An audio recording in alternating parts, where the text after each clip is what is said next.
Well, we have a limited set of emotional experiences, or human experiences: emotional pain, emotional pleasure, physical pain, physical pleasure. Those are the only four human experiences that really exist. I think when I list that, it always surprises people because you can't really think of anything that's ever happened to you that doesn't fall under one of those categories. Mm-hmm. And people tend to rank those categories. So for some people will say emotional pleasure is really important to me. Happiness, joy, peace. How do I bring that into other people's lives? What acts do I take to bring that more into the world, into other people's lives? And your moral code may really center around that emotional pleasure. For some people, their moral code centers around freedom from physical pain. And so I'm out here making sure that I reduce poverty and that there's no one hungry and that people have a safe place to live. And so those individuals may be moved to work on causes like homelessness or raising funds for finding a cure for an illness because freedom from physical pain is an important value to them. So I'd say look at those four things and see which one of those resonates with you as a way that you would like to purposefully live. Hello, everybody. Happy Monday. Welcome to Better Together. When you know better, you get better. It is Monday. Kelsey thinks we're in a nightclub. Yes. She's like bumping. It's like a happy Monday song. I am done with this techno shit. Like, can we find the stupid songs I like those goofy, mischievous, fun songs? Isn't this such a fun Monday song, though? No, it's not.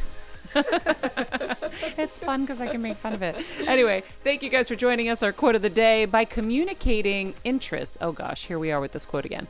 By communicating interests in religion and spirituality, psychologists open the door to what may become a richer, deeper conversation. That's by Dr. Kenneth Pargament. And that was kind of a duh moment for me. So I told Kelsey, I'm like, we need another quote. That was kind of duh.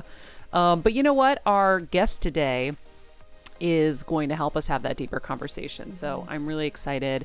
She is a mental health counselor. Her name is Dr. Anita Phillips, and she's going to be talking to us today about the connections between spirituality and emotional health and positive mental health. And she's going to be offering us some really cool journaling tools that we can apply today and make a difference in our lives. So I'm very excited about that. In the meantime, if you haven't clicked subscribe on YouTube, please do.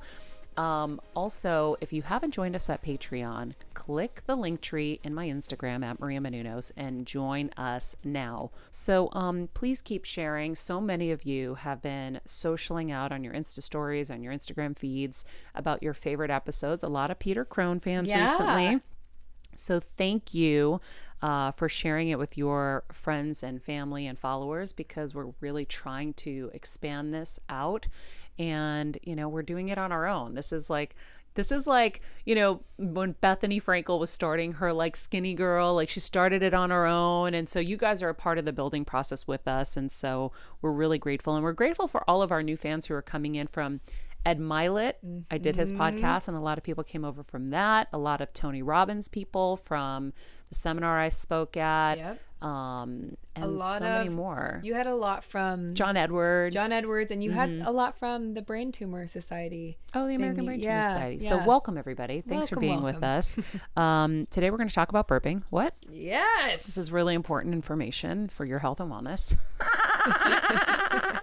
Okay, so we have so much to talk about today. I've had a lot of stuff to share with you guys, including the most amazing apple cider donuts I had this weekend. But we have my husband, Kevin Undergaro, coming to us live from his car in LA because I want to formally and publicly apologize to you, honey. So I want to preface this with a little information, everyone. I grew up with all boys, okay?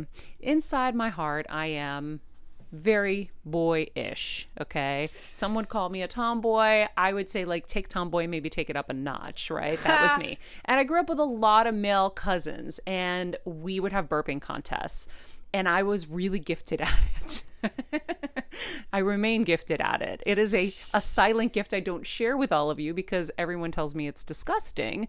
I found it to be my only vice in life. I'm like, I don't do anything bad. This is my way to just like let it out. And I really enjoyed burping until this weekend.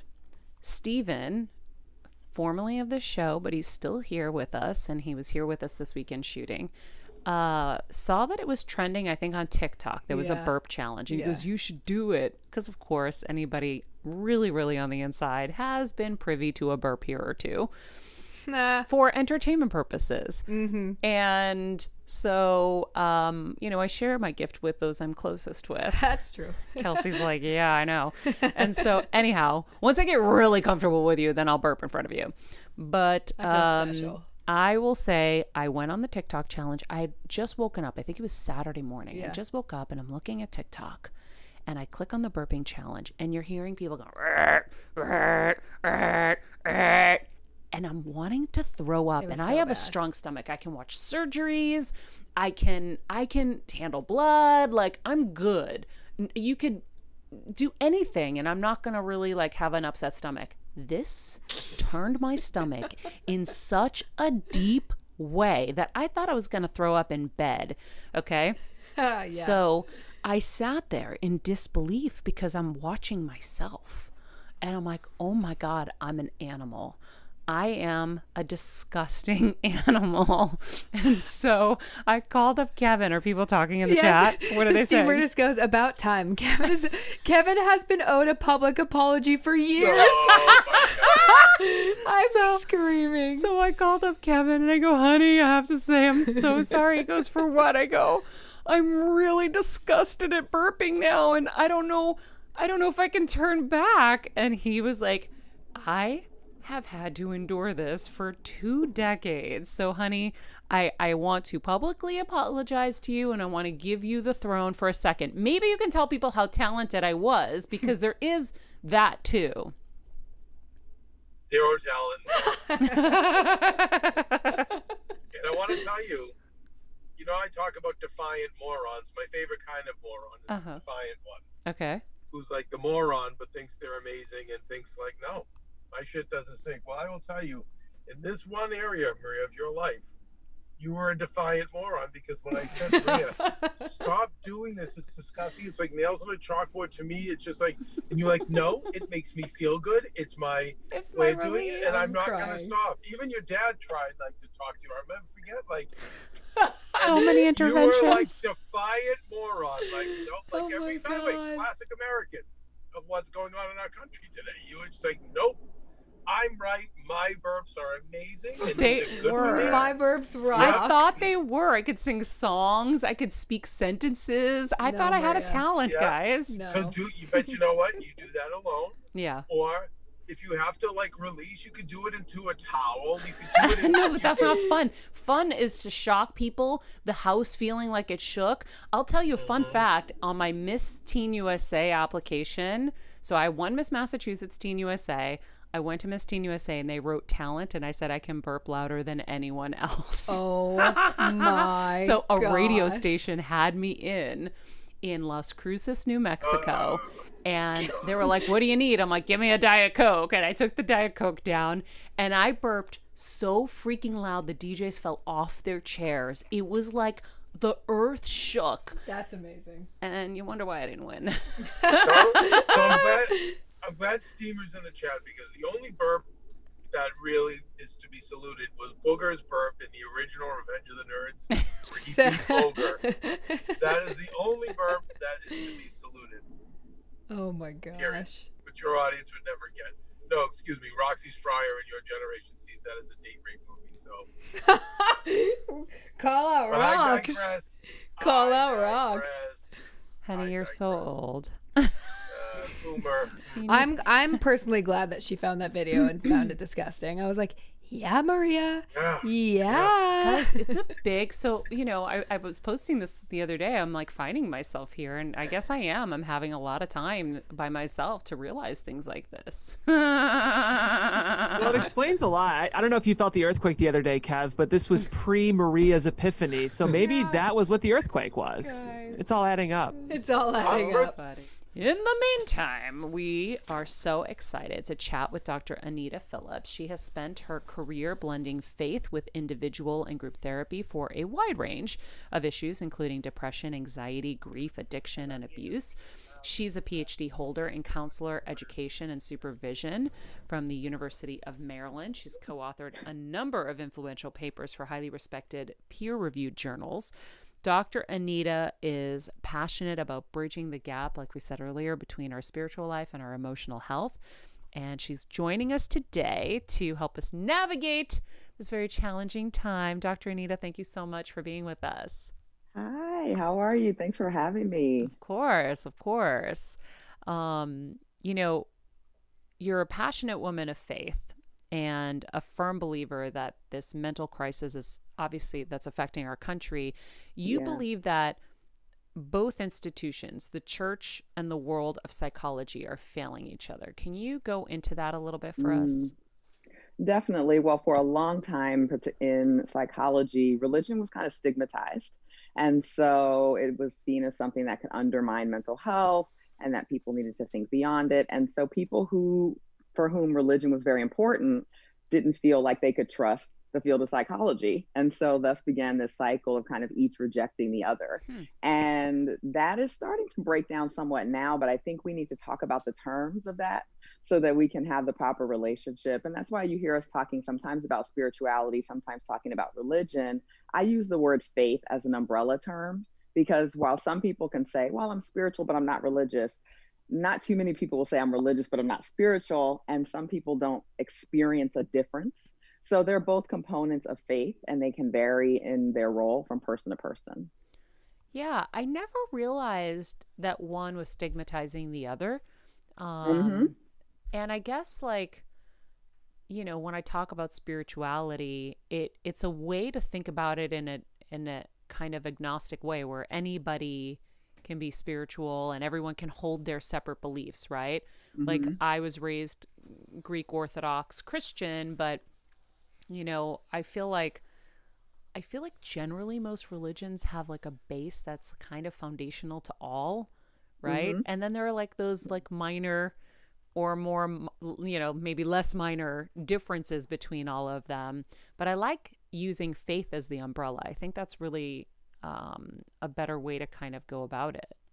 Yeah, because the ingredients are different for different people. And like you mentioned, there are certain things that it seems that all religions have in common. And what that is that everyone's trying to answer the questions that spirituality asks. And so that's why we see those similarities. And when I talk about spirituality, I'm literally talking about what do we believe about the invisible world? I think one of the challenges, particularly in psychology, when they started trying to broach the issue and broke it apart into components of spirituality versus religion, was to attempt to avoid belief conflicts between groups. But it started to be almost an emotional concept. Like spirituality is my sense of connection or my sense of transcendence or my sense of peace, joy, but those are emotions. And so I think we lost track of the actual kind of supernatural beliefs that a lot of people have. What do people believe about God? Whether God exists, what type of being it is it a male, female, there are multiple ones. Does that God love us, care about us, just set stuff in motion and then leave us on our own?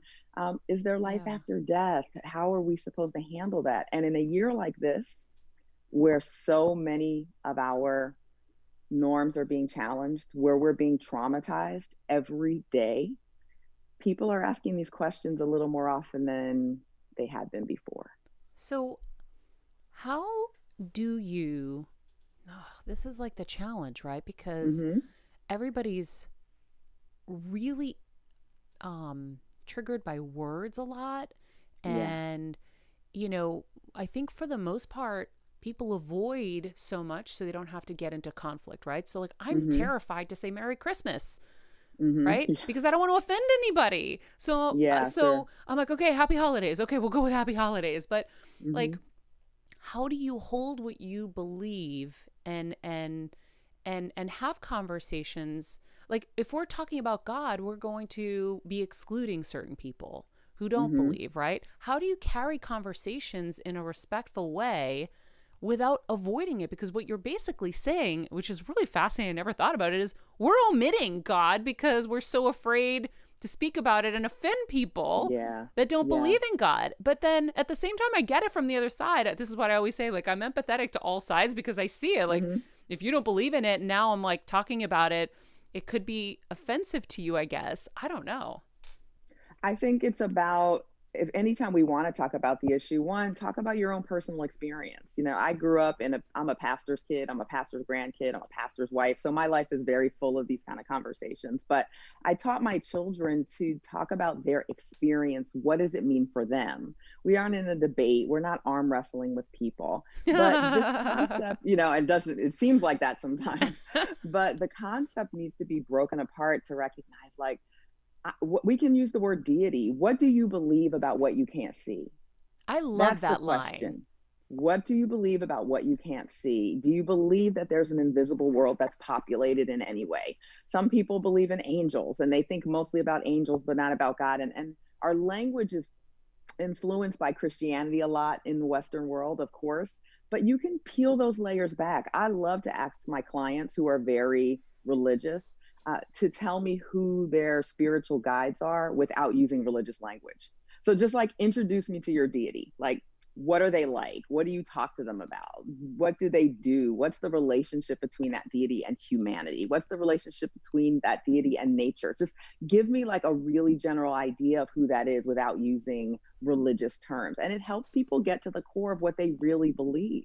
And some of this is cultural as well, because different cultures ask different spiritual questions, right? And this is why you'll see the same religion, like Christianity, look really different on different groups. So I call Catholicism is Italian Christianity. It's what it looks like when an Italian culture put this on. This is why people, I always joke and say people love Black Jesus, because when you see Black Americans at church, they get this other feeling like, man, there's something going on here, because most Black cultures are very spiritual. Yes. We're very concerned with what we can't see. We have strong beliefs about the invisible world, and that's what people are really trying to get to. But you have other cultures that are rule oriented, and they just want people to follow the rules, and they're power oriented and control oriented. And Christianity sometimes doesn't feel as good when those groups are using it. So it's not so much about the religion, it's about who's wearing it. Yeah. Just like a dress is going to hang totally different on you than it is on me, the same religion will hang differently on different people. And the way it hangs different is based on their spiritual perspective. What do you believe about what you can't see? Does that make sense? Yeah, absolutely. I think that's such a great line. Side note, I love Black church. Everybody loves Oh my God, I cry so hard. Like, I already get really emotional when I'm in church, but I had this strong pull for this was a year ago. I had been having this strong pull to want to go to Black church. Mm-hmm. And I got pulled in because that's where I was supposed to go. But it was like a non-denominational Black church. Mm-hmm. And it was in this kind of weird area in LA, and it was this rented thing, and they had some flat screens, and I brought my parents because this girl at this nail salon had told me how she had been healed in this church of this brain tumor. My mom has a brain tumor. And so I'm like, we're going. And we had the most unbelievable experience. My mom, who had an entire day at Cedars-Sinai that day, went in. I said to them, I go, please don't be disappointed if we can't stay long, because she's so tired. She's been, it's 7:30 now. She's been up since 6:30. And they're like, no worries, stay as long as you can. Not only did she stay the whole time, her and my dad were singing the lyrics right with everybody, totally in, even before me at first, because I was just kind of feeling everything out. I'm like, where are we? What is this? Because I've only seen a different kind of church. I've never seen flat screens and things like that. So I'm feeling it out, and I'm looking at all this, and my parents are singing in deep. And I looked over and go, oh shit, yeah, I should be singing. And I'm going in, and she was healed by the pastor. And he grabbed her from the audience, and he walked with her, and she couldn't even walk before. She had literally been paralyzed by a treatment just days before. And she had all these beautiful men came and helped her to her chair, and she couldn't even stand. He healed her in this church through Jesus, obviously, and she stood the whole time, total perfect posture, lifted her legs. Wow. She couldn't do that in the appointment with the doctor. He asked her to kick her legs. She couldn't. Now she's marching without even holding the guy's hand. And I was like, and you're and in Black church, everybody feels it in a different way. It's like, it's so powerful. It's so beautiful. And now I have to find one here in Connecticut, I'm realizing. Because, man, it's so good. We're in Connecticut. Yeah, it's so good. Tell me where you are later. I'll try to help you with that. Yes. Oh, my God, please. But, and of course, we're speaking in generalities, but we do see these differences. And it comes down to some of it comes down to what a group believes about emotion. Yeah. What types of emotion are okay to express strongly, to express publicly, and spirituality and emotion are very linked. And so in spaces where people are more emotionally free, people tend to have that experience that they are connecting with what they can't see. And that's how spirituality and mental health get involved with each other, because emotion is a dimension of our mental health. And so when we are emotionally open, that connection between the invisible world and the world I can see is much more likely to flow through. Whoa. Yeah. Whoa, you just nailed that. Yeah, like when I think, listen, I get emotional in my church, but we're like very kind of like, we're just but you gotta hold it in. We're just there being good, good little people in the pews and behaving and trying not to look around and try not to look at what people are wearing. And it bothers me that that's kind of what it's like. Whereas when we were in this church with everybody, everyone's hands were raised. They were sending light and love to everybody. They were the prayers I felt from my mom that day, I have never felt anywhere else in my life. And I know they all contributed to her miracle, because it was not a good situation a year ago. And so, that I never thought about that. The feeling, being open emotionally, you can channel probably so much better. Absolutely. Being open emotionally and then allowing it to flow all the way through from there to your mind, to your movement with your body. It's an full encompassing experience. And we know that mental health touches all of those areas, but because mental health is defined in a Western way, it chops everything up in pieces. And once we break it up in pieces, we lose the power of each. Explain the organic that. whole. Explain so what you see that's done wrong. Is that we're breaking up in pieces. So historically, and when I say historically, I mean like the ancient history of humanity has always seen the heart as the center of life. It was just when modern science began to be at the center of our culture that we started to replace the heart with the mind as king. So everything became about your thoughts and controlling things with your mind, and can you prove it with your senses? And we started losing touch with emotion, and at the same time we saw our spirituality start to fall down as well, because that connection is there. And so what we need to do is look at all of these pieces. So I look at it as spirit, emotion, mind, and body, and how do these pieces connect with one another? And when you realize that moment just now about, wow, those emotions being open mattered, is we get emotional about what we believe. Yeah. People think that we get emotional about what we think, but we conflate thinking and believing. They're not the same thing. Thinking is a process that I use to analyze something and come out on the other side. But what I believe, and most people will say what I know, because belief feels like your truth, that's what we get emotional about, right? So take it out of church. Let's say girl's going out on that first date. She's met somebody online over the quarantine, and we're waiting for this all to end so she can meet him in person. And she starts getting nervous and getting like emotionally anxious. And we say, why are you anxious? Say, well, I believe this probably won't work out. I'm emotional about what I believe. You know what I mean? And so then something much more serious, like we're dealing with COVID. God, we've lost 200,000 plus lives in this country. And people are hurting about that. And that takes us to, what do I believe about where those lives went? What do I believe? Do I believe that people continue to exist after they die? Do I believe that I can still be connected to them? And if I do, then that's going to inform my emotions a little bit differently. So what we believe influences how we feel. Then we think about how we're feeling and do something about that. So it's believing, feeling, thinking, doing. But it's challenging to get our hands on it because our culture looks at emotions so negatively.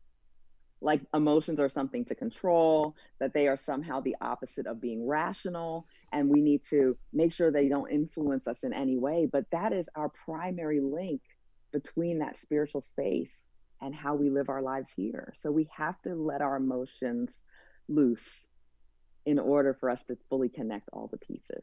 Good and bad. Good and bad. So give an Good and example of bad. No, bad. we won't feel good all the time. But when we try and stay away from negative emotions, we actually undermine our joy because they all come from the same place. So you can't avoid negative emotions without lessening your experience of positive emotions. It's if you stop up the pipe, you stop up the pipe, period. And so living in this full space is so important. And let me tell you a story what changed me where it came to emotion, because I haven't always felt like that about feelings, right? But I was blessed to be healthy enough to have both my children naturally. And my daughter was actually born at home, just me and my husband alone. And it wasn't on purpose. We were supposed to go to this like frou-frou birthing center with our midwife, and my contractions started. But I had studied a method of birth that taught us that our emotions would tell us where we were in the birthing process. And so I was at home alone with my husband, and I could tell that the birthing process was moving quickly by my emotions, because you will feel elated at some moments. You'll feel serious at certain points in the birth. You'll feel overwhelmed at certain points in the birth. And because I knew what my emotions were supposed to tell me, I was tracking my progress. We're calling the midwife on the phone. She is not believing me. Well, has your water broken? No. Are your contractions this close together? No. Not to gross people out, but women have had babies. No, there's this mucus plug thing that comes out. Has that come out? No. She's like, oh, you have a long time. And I'm saying to my husband, no, I'm not far. I'm getting close. I can tell because of how I feel emotionally. And so there's this break point where you feel like it's not going to work. You can't handle it. And you'll just like kind of emotionally collapse. And that happened to me. And I said, oh, honey, I'm collapsing. That must mean we're close. He calls the woman back. She goes, no, my water still hadn't broken. None of the physical signs. And within 20 minutes of that collapse, I was pushing. And I had that child at home alone. My husband caught her in his hands. And there we sat, because I had followed what my emotions were telling me about what my body was doing. Nobody measured a dilation. My water broke as I was pushing. None of the things that you think are supposed to happen happened biologically in the world we can see. But in the invisible world of my heart, I knew where I was. And those emotions led me to my child's birth. It was the most powerful experience of my life. And so if we could get in touch with that, right?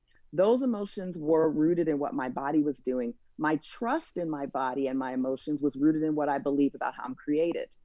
And because I have a belief about how I was created, I was able to trust those feelings. They weren't all good feelings, but they were true. They were true. And so there I gave birth, the most powerful thing women get to do with their bodies. And yeah, my emotions led me there. And that changed my entire view of feelings. They're not something to be controlled. They're something to be listened to be guided by on a daily basis. So what would you do if in that moment your overwhelming emotion was fear?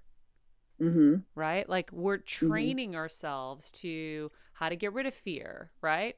Like we learn this havening process to like get rid of like the fear and anxiety and this whole thing. Yeah. Like those are really great tools, because it is kind of, it can be overwhelming if you're having a lot of anxiety and stuff. So tools are really important. But if in that moment you started getting overwhelmed by fear, are you saying you would have leaned into that fear rather than trying to shift out of it?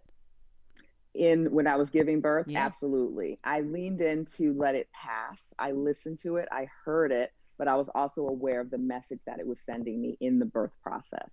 So in a healthy place, and I was in a healthy place emotionally, mentally, physically, that was a trustworthy. Now you're talking about sometimes what happens when our emotions are not as healthy.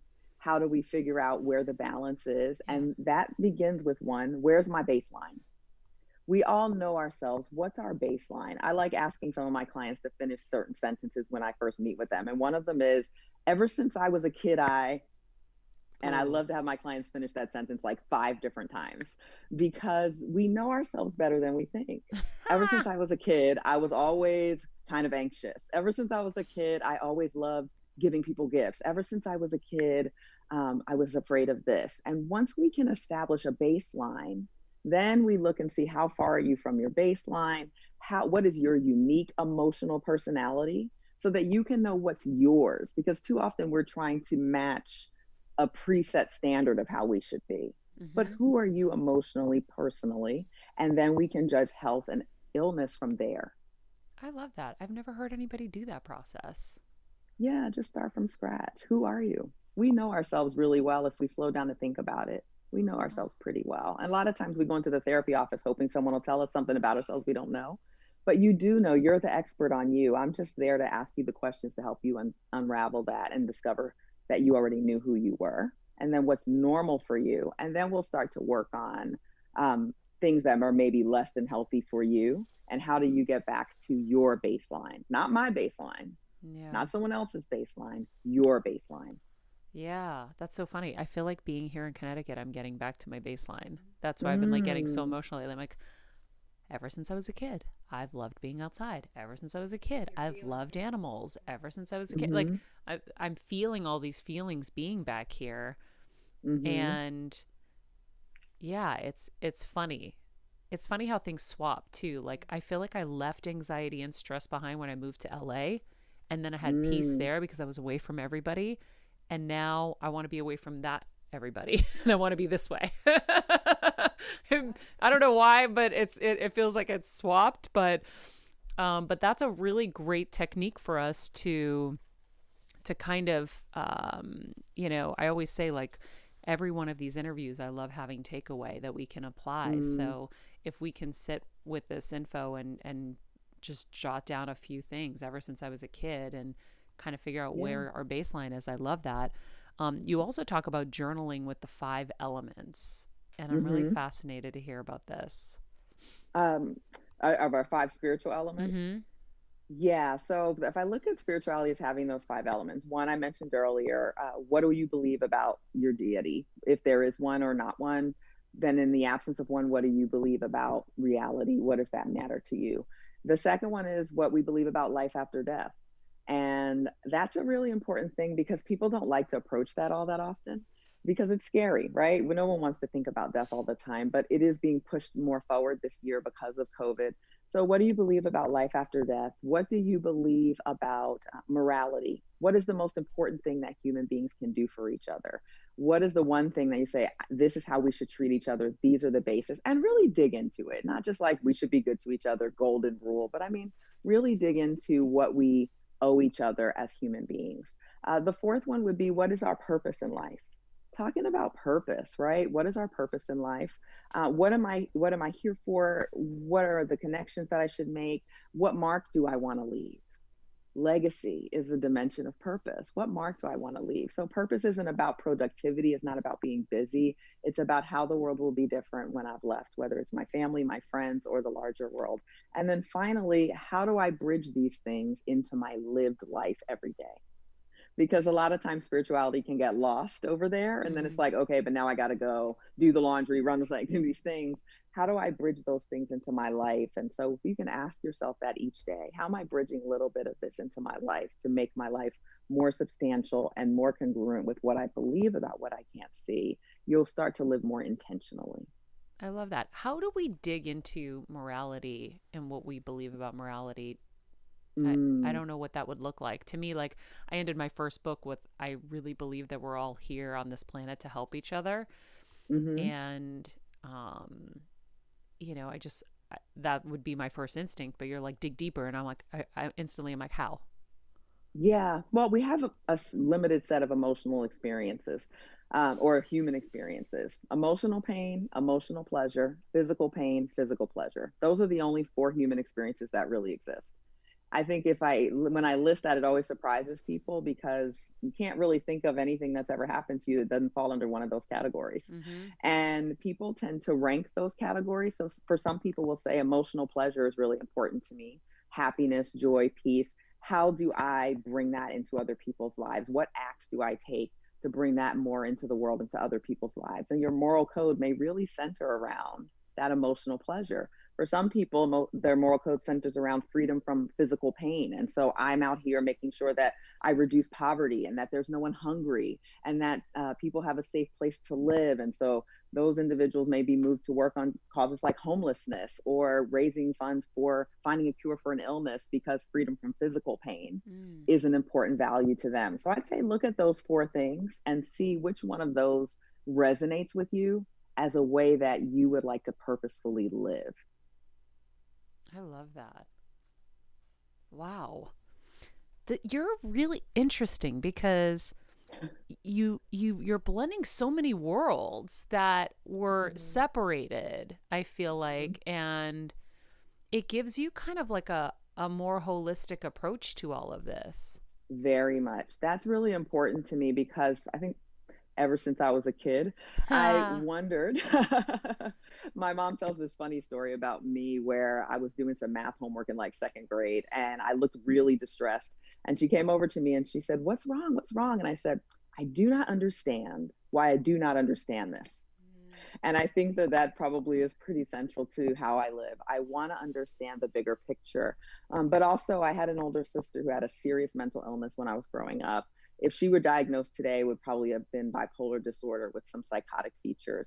And she had hallucinations and she would see demons and other like dark, usually religious figures in her hallucinations. Well, here we are, pastors. My parents are very religious.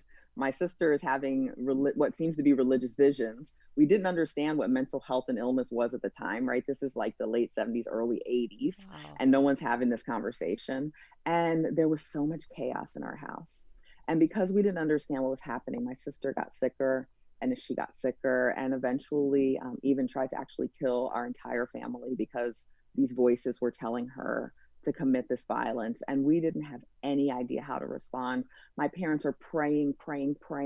Wow. We just didn't know what to do. And so finally, when she had that attack on us, she got taken to a mental hospital. That was the first time that we had any encounter with this idea of mental health or illness. And my parents were so devastated, and particularly my mom, who is the most spiritual woman you would ever meet. She's just so incredibly powerful spiritually. And so she worked to accept that there was something biologically wrong with my sister's brain. She accepted that, but she still always wanted to know what it meant to understand it through her spiritual lens. And that question in my mom's life, I absorbed. And I'm the answer. I'm living the answer to that question was, how do we explain this all the way across, right? And so it's a spiritual question to ask how our bodies were created and what do we believe about them and how they recover and how they regenerate. And then emotionally, where does that take me in terms of accepting what happened to my sister? And she has passed away now as a result of her mental illness. And so there were no barriers in my mind about finding answers. We need to look at every single thing. What's happening supernaturally? What's happening biologically? How do we combine prayer and maybe antidepressants? People struggle with that. Yeah. And while we're not talking about religion because we don't want to offend people, sometimes we're hurting ourselves by not talking about faith because people have questions about faith and how that relates to their mental health. And I want people to be able to have a full conversation. I have to ask, so what was the explanation that you figured out? Because I'm sitting here thinking, and we've all had some version of something like that in our families, right? I don't believe many people are exempt. I would agree. And so we had a real struggle in our family too. My parents just didn't know what to do, and it was really, really painful. And in your case, it was extreme. And so when you're surrounded by pastors, you're surrounded by such strong beliefs in God and beliefs that God is walking with you, protecting you, taking care of you, whatever it is. And this horrible thing is happening inside that you can't pray your way out of, right? How do you now explain why this happened to you? I mean, obviously a quick example would be your life's work now is to help other people in that situation, right? A lot of us have traumas in our lives. We have brain tumors in my life, and what I do is I spend every waking second helping others with their brain tumors. But Mm-hmm. is that all there is? Is that we were meant to jump in and help people in that scenario? Why did that happen to you guys? I don't, for me personally, I don't believe that everything happens for a reason. People always say, I believe everything happens for a reason. I'll say it like this: I believe everything happens for a reason, but I don't believe everything happens for a good reason. Ooh. Sometimes it's not a good reason. Write that one down. And we can just wear ourselves out trying to convince ourselves that something awful happened for a good reason. Not everything happens for a good reason. Yeah. Some things happen because people do evil things to other people. And that wasn't something that my deity that I believe in wanted, but we have free will and people do bad things to other people. Our bodies are imperfect and so they get sick. I believe because of my faith that we were originally created to live forever, but some things went wrong. And there's this whole story about people eating a fruit they shouldn't have. And some things went wrong and dag it, here we are, right? And because we weren't created to die, death will never feel natural. Ooh. And so I accept that we will suffer some things in this life for nobody's fault. But I do believe that purpose can come out of those things, but purpose did not have to inspire those things. So we can let that go. We can let that go. I let that go, that it had to happen for a good reason. No, but I can bring something good out of it. Prayer didn't stop it, but prayer can strengthen me through it. And that's valuable too. But it all goes back again to what I believe. Do I believe that in this invisible realm that there's a God who will keep me from ever having anything bad happen to me? And if I believe that, then when something bad happens, emotionally, it will undermine my confidence and I'll be traumatized. But if I believe that there is a deity who strengthens me through trials, I'll have a very different response to a trial. So that's why it's so important to know what you believe. What do you believe about where the bad things come from? If you believe that there's a way to be protected, then when that bad thing hits you, it's going to knock you over in a different way than someone who believes that bad things happen, but I have a source of strength. Yeah, that is so massive. What do you believe? And if we have that foundation rock solid, you can handle anything that comes your way because you understand it better. You have a backdrop to work with. And that's why so many of us are off balance this year. Because what did we believe about what's a normal existence? What do we believe about the difficulties that we're likely to face? And some crazy virus was not on anybody's list. So no, it has us all kind of freaking out because we either have to restructure our belief system, we might have to stretch it to now account for this, but we have to go back and check and say, okay, where does this fit in my belief system? And a lot of times when we can't fit it anywhere, then we're more likely to have a heavy traumatic reaction to it because we can't fit it anywhere. Wow. And all of us are a little off balance right now. Yeah, and it's okay to have different beliefs, right? Like some people believe that everything does happen for a reason. And so if you hold on to the belief, but you have, it's almost like having the safeties in place so that, you can make sense of the things that don't necessarily make sense, or even know that not everything's supposed to make sense. Whatever it is, you just have to know what your thing is. Like I interviewed Anita Morjani. Are you familiar with her? I'm not. Oh my God. You must read Dying to Be Me. Is it an Anita thing? Anitas are just really good. Oh shit. I didn't even think of that. Yes. So Oprah, she's an Oprah book club anointee, the whole thing. And she is amazing. And she talks about, her body was ravaged by cancer, and she was in her final moments. The priest came to read the last rites, and they took her husband down the hall, and she saw everything. She heard the conversations down the hall. She saw the people working on her.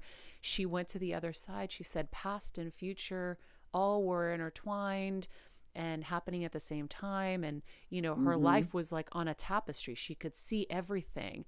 And, a lot of the things that I remember getting from there is kind of like everything's written, right? It's how we want to go through this journey, right? What do we want to believe? How do we want to go through it?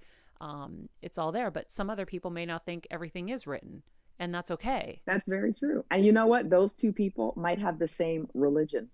Yeah. but spiritually they have different ideas. Yeah. That's the thing that makes this belief part so important. You can find two Christians who believe differently about that.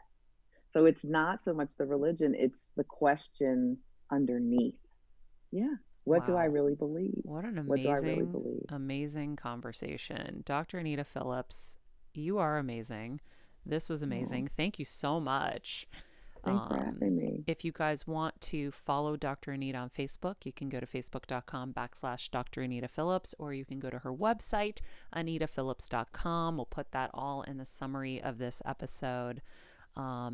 We will have to have you back. I'm like, I need some time with all of this. I need to replay all of this. I need my notebook out. I got to like journal everything. Really, really powerful stuff. And it's kind of simple too, which is... It actually is incredibly simple. That's the whole thing. It's incredibly simple. Always try and get down to the core. The thing that everyone shares. Like I said, emotional pleasure, emotional pain, physical pleasure, physical pain. Every human being on the planet is trying to make sense of those your four story experiences. too, because that is something I know everybody struggles with, is how do you handle like a loved one, right? Like it is such a painful thing. And so thank you for sharing that. And we look forward to seeing you soon. All right. Thank you. Thank you. Wow. Oh my goodness. Ooh. Jeff, you weren't kidding. Jeff. For me, I like know we say it every time, so I could just make it a bump on the show maybe, but again, every single guest, we just keep outdoing ourselves. For me, they just keep outdoing themselves, and we keep Yeah. outdoing ourselves by finding them. You guys are killing it with the bookings. This is great. Well, she's just so, what I love about her, I'll just say quickly, is I'm a pretty religious person. My faith is really important to me. And I'm also someone who loves academia and pop culture. And I feel like, growing up as a Christian, and for someone whose Christianity still is an important part of my experience, right? My life. I feel like a lot of people in college or professors or people in the industry sometimes look down on you for that, or they roll their eyes because they think like, oh, does this person not believe in psychology or science? But then at the same time, a lot of people in church see me, working in the entertainment industry and think like, is he a real person of faith to work in that morally corrupt industry or whatever? But what Dr. Phillips does, Dr. Anita, I should call her, is give space and freedom for both of those things to coexist at the same time. I just think, for me, she is just like speaking the truth. I love her. Well, and I'd have to say too, because I think that's interesting. Jeff is a very very faithful person, and I'm more like, I would say I'm more of like a spiritual person. We never really grew up going to church. We would go like once in a while, but like I am faithful, I'm spiritual, but in a different way than Jeff, and she still really spoke to me. Oh yeah. Like that is what I think was so cool about her. She spoke to everyone. Yeah. Well, it's kind of like Everyone. broad questions, right? Yes. What do you believe? What do you getting to the core Yeah. of you, getting to the core of you, Yeah. which is so cool. Yeah. If you like today's episode, check out episode number 116 with Susan David, who teaches us emotional agility strategies. In the meantime, follow us at Dr. Anita Phillips, at Jeffrey Crane Graham, at Kelsmeyer 2. Shout out to at Stephen Lemieux Photo for his beautiful adjustments in the studio and all of that. At Better Together with Maria. And remember, be nice people, make good choices, and be present.